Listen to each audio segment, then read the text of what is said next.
據中委會嘅數字，有接近700萬人將佢哋手上嘅一票投俾民進黨嘅蔡英文，而國民黨朱立倫得票只有380萬左右。親民黨宋楚瑜嘅得票亦都比預期中高，有157萬。雖然未能夠突破馬英九08年當選總統時接近766萬嘅高得票，但蔡英文以超過300萬票大幅拋離朱立倫，係實現政黨輪替以嚟得票差距最大嘅一屆。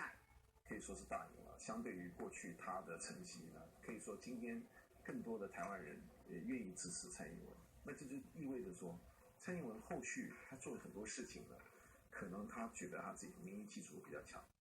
至於兩岸問題上，有學者話蔡英文喺勝選後嘅發言都係軟中帶硬，但相信只要唔挑戰9·2共識呢條底線，就唔會有大問題。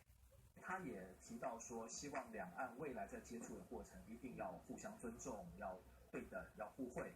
所以這個呢，應該都表示說，蔡英文現階段不至於去推翻馬英九政府時期所建立起來的這個兩岸的大的架構，他不會去主動的去挑戰9·2共識這個說法。那我相信呢，這是他表示說，他不會製造意外的一個最主要的根源。有線電視記者羅建雲報道。民進黨亦都係立委選舉大勝國民黨，休息翻嚟嘅下一節會有詳細報導。最後。